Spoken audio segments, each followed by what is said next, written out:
am sitting here now with the 2017 Daytona 500 champion, Kurt Busch, driver of the number 45. We got to get used to saying that this year. Yes. A different car number for you. Are you excited to get things kicked off? I know you love Daytona.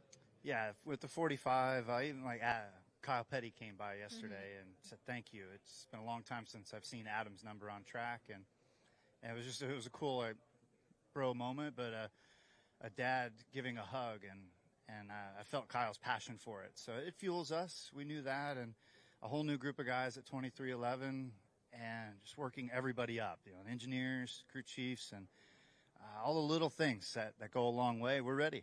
And I was telling Billy Scott, I kind of gave him a bro hug as I got in the car. Isn't it cool to be a crew chief now? You're done building all this stuff up. Let's go do some of this crew chief driver stuff.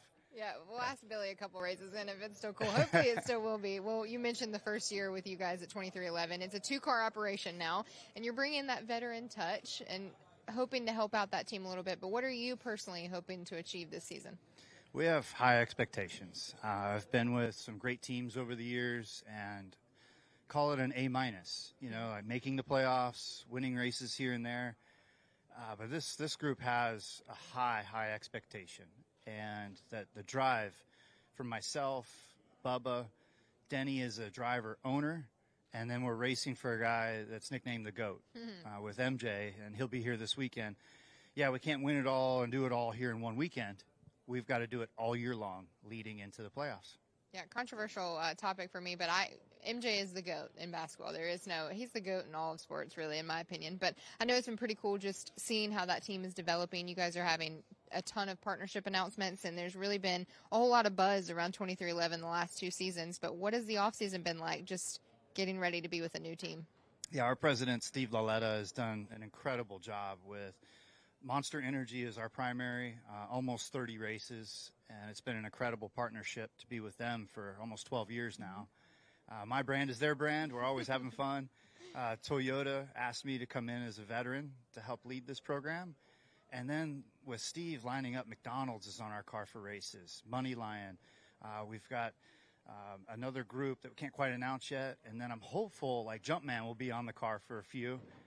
It's awesome right now with the big brands and the names that want to be part of 2311. And it's not just MJ. Denny's doing a lot of work behind the scenes to build this place up. Sign me up for a black Monster and Jumpman car on track. I want to pilot that one. I know I'm spoiled right now. You are spoiled. Well, you mentioned the Toyotas too, and we always see when it comes to these super speedways, it comes down to the manufacturers working together and who has the bigger camp when it comes to drafting and having friends on the racetrack. Toyota's growing. I talked to Christopher Bell earlier. He even said we're getting more and more in the Toyota camp. So conversations about that, how does that even take place? Do you guys start working together as manufacturers? Yeah, the speedway racing and the manufacturers, that's a new game, or it's 3-4 years old. And when I was with Ford, that's when I believe it really started. And you could see their group really unify as one. Chevy asked me about it when we switched over, and the things that I learned from both groups, I'm trying to apply to Toyota. And it was great to see that in the first practice session, to gather data. But then this next-gen car, it was acting like 3 was better than 6. And it was funny, Chevrolet has so many cars. We had our A group of 8. And then the others ended up doing better than us, not sticking to the script. So there's so many things that you have to be ready for and digest and change on the fly at these super speedway races. But yes, you want to try to stick with your manufacturer, but ultimately I'm driving the number 45 Toyota Camry TRD. At what point does that become priority? Usually last lap. Okay. So we hang out and make them feel like you want to be friends. Okay, got it. We did some testing back here a couple weeks ago. I think it was a month now, and for this next gen car at Super Speedways, it was really the first taste we saw of these new cars and what they were going to do on track at these super fast and super speedways like Daytona, Talladega. We have Atlanta coming up. I know you're a fan of Atlanta as well, but what did you feel in the car from the testing? I felt more stability than I expected. But yet we haven't really run the long runs to see how tire wear and tire temps will come into play.